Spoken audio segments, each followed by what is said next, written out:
আমার প্রিয় বন্ধুরা কেমন আছো সবাই? আশা করি সবাই খুব ভালো আছো। আমিও ভীষণ ভালো আছি। চন্দানীর সাতকাহনে আরও একটা নতুন ভিডিওতে তোমাদের সবাইকে স্বাগত। এখন বাজে বিকেল 4:30। এখন থেকে আমি আমার ভিডিওটা শুরু করছি। আর দেখতেই পাচ্ছ আমি গাড়িতে বসে গেছি এবং রাস্তায় বেরিয়ে পড়েছি, তার মানে কোথাও যাচ্ছি। হ্যাঁ, আজ আমি যাচ্ছি আমার স্কুল জীবনের বান্ধবীর সঙ্গে দেখা করতে। আমার এই বান্ধবী আর আমি বিয়ের পর একই শহরে থাকি আজ দীর্ঘ 25 বছর হয়ে গেল। কিন্তু এই দীর্ঘ 25 বছরে আমরা কিন্তু একই শহরে থেকেও দুজনের দেখা করার সুযোগ বা সময় কোনোটাই পাইনি। যদিও ফোনে সবসময় দুজনের যোগাযোগ আছে, কিন্তু সামনাসামনি এই পর্যন্ত আমরা দেখা করার সুযোগ পাইনি। তাই আজ আমরা ডিসিশন নিয়েছি যে না, এখন আমরা দেখা করব। তা আজ আমরা দেখা করব জন্য আমরা বেরিয়ে পড়েছি। ও দিক থেকে চলে এসছে, আমি ওই দিক থেকে বেরিয়ে পড়েছি। এখন আমরা যাচ্ছি সাউথ সিটি মলে। সাউথ সিটি মলটা হচ্ছে ওর বাড়ি এবং আমার বাড়ি দুজনের বাড়ির ঠিক মাঝখানটাতে। তাই এই জায়গাটাতেই আমরা ঠিক করে নিয়েছি যে এখানেই আমরা আজকে দেখা করব দুজনে। আর এদিকে দেখো সাউথ সিটি মল আমরা চলে এসেছি। খুব সুন্দর করে মলটার বাইরেটা সাজিয়েছে, ভেতরটাও খুব সুন্দর করে সাজিয়েছে। সবটাই তোমাদের সঙ্গে শেয়ার করব। প্রতি বছরই 25শে ডিসেম্বরের আগে মলটাকে এইরকম সুন্দর করে সাজানো হয়। দুর্গাপুজোর আগেও অবশ্য সাজানো হয়, সেটা অন্যরকমভাবে, আবার 25শে ডিসেম্বরে অন্যরকমভাবে। ভীষণ সুন্দর লাগে দেখতে। এদিকে আমি এসে পড়েছি, আর আমার বান্ধবী কিন্তু ইতিমধ্যে আমার আগেই চলে এসেছে।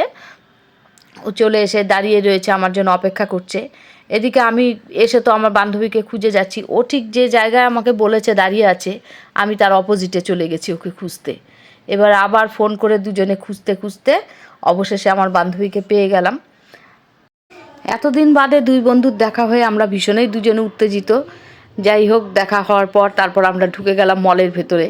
এবার মলের ভেতর গিয়েই আমার বান্ধবীর আবার একটা ফোন এসছে, ও ফোনে কথা বলছিল। ততক্ষণে আমি ভেতরটা একটু ভিডিও করে নিলাম। চলো তোমাদের সঙ্গে একটু শেয়ার করি, কারণ এরপর জানি যে দুজনে এত গল্পে ব্যস্ত হয়ে পড়বো, হয়তো আর ভিডিও করার কথা মনেই থাকবে না। যাই হোক, সুন্দর করে ভিডিওটা করে নিলাম। আর দেখেছো কি সুন্দর লাগছে ভেতরটা দেখতে। এরপর দুজনে যাই হোক গল্পে মশগুল হয়ে গেলাম। গল্প করতে করতে আমরা পুরো মলটা হেঁটে হেঁটে দুজনে ঘুরলাম। ভাবলাম কোথাও একটা বসবো, কিন্তু আজকে মলে এত ভিড়, যেহেতু দুদিন পরেই 25শে ডিসেম্বর, তাই প্রচণ্ড ভিড় হয়েছে। এখানে একেবারেই জায়গা নেই যে কোথাও যে বসে একটু কথা বলবো, মানে সেই কথা বলার মতন জায়গাই আমরা খুঁজে পাচ্ছিলাম। হাঁটতে হাঁটতে অবশেষে আমরা একটু বসার জায়গা পেয়েছিলাম। সেখানে বসে দুজনে একটু ফটো তুলে নিলাম। তারপর গল্প হলো, দুজনে অনেকক্ষণ গল্প করলাম। গল্প করার পর এরপর আমরা চলে গেলাম ওপরে একদম ফুড কোর্টের ওখানে। ভাবলাম ফুড কোর্টে বসে কিছু খাবো এবং কথা বলবো, কিন্তু এত ভিড় উপরে, আর ফুড কোর্টে এত লোক হয়েছে, এত আওয়াজ, আমরা যে একটু নিরিবিলি বসে কথা বলবো সেই রকম কোনো জায়গায় নেই। তাই আমাদের আর ভালো লাগলো না, আমরা ওখান থেকে বেরিয়ে এলাম। এসেই পাশে একটা ওয়াও মোমো দোকান দেখে সেখানে ঢুকে পড়লাম, যাতে নিরিবিলিতে বসে একটু গল্প করা যায়। তারপর এখানে ঢুকে কিছু খাবারের অর্ডার দিয়ে আমরা বসে গেলাম গল্প করতে। আমাদের এই গল্প আড্ডার ফাঁকে আমরা আমাদের আর এক বান্ধবী সুজাতাকে ভিডিও কল করলাম। সুজাতা শিলিগুড়িতে থাকে। সুজাতার সঙ্গে একটু কথা বললাম ভিডিও কলে, তবে বেশিক্ষণ কথা বলিনি, কারণ সুজাতা তখন অফিস থেকে ফিরছিল, রাস্তায় ছিল, তাই বেশিক্ষণ ওর সাথে আর কথা হলো না। যাই হোক, ওর সাথে কথা বলার পর এরপর আমরা চলে গেলাম আমাদের নিজেদের আড্ডায়। আর আজকের আমাদের গল্প মানেই তো সেই স্কুল জীবনে সোনালি দিনগুলো। দুজনে অনেকক্ষণ সেই স্কুল জীবনে আমাদের সেই সব দিনগুলোর স্মৃতিচারণ করলাম দুজনে মিলে। এত আড্ডার দুজনের গল্পের ফাঁকেও কিন্তু আমরা ফটোশ্যুট করতেও একদম ভুলিনি, কারণ এতদিন পর দেখা হয়েছে দুইজনের, তাই অনেক ছবিও তুলেছি। ছবি তোলার ফাঁকে ফাঁকে আড্ডা, গল্প, খাওয়া সবই চলছে। এতদিন পর দুজনের দেখা হয়েছে, তাই গল্প যেন আমাদের আর শেষ হচ্ছিলই না। মনে হচ্ছিল যদি সারা রাত আমরা বসে ওখানে আড্ডা দিতে পারতাম আরও ভালো লাগতো, কিন্তু উপায় নেই, বাড়ি তো ফিরতেই হবে দুজনকেই।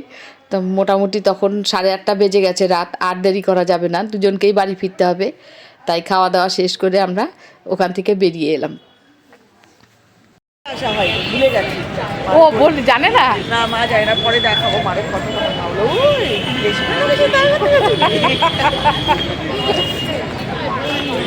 সেই ভালো লাগে 5-6 পাবলিক মিলে যদি এরকম দেখাবো।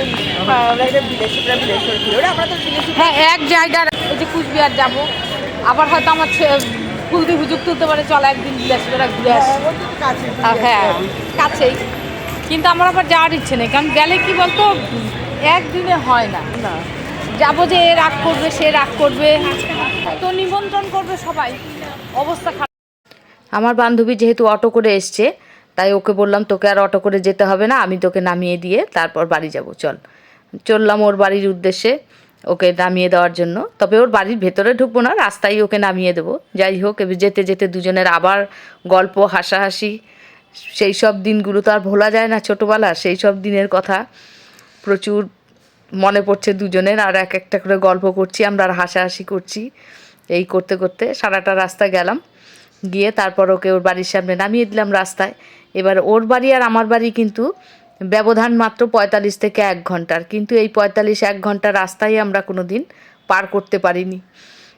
যাই হোক, আর ওকে নামাতে গিয়ে দেখি ওর বাড়ির পাশেই হচ্ছে আমার মামা শ্বশুরের বাড়ি, একেবারেই কাছে। মামা শ্বশুরের বাড়ি অনেকবারই গেছি, কিন্তু যেহেতু জানতাম না ওর বাড়ির ঠিকানাটা, তাই আর বুঝতে পারিনি। যাই হোক, আজ চেনা হয়ে গেল।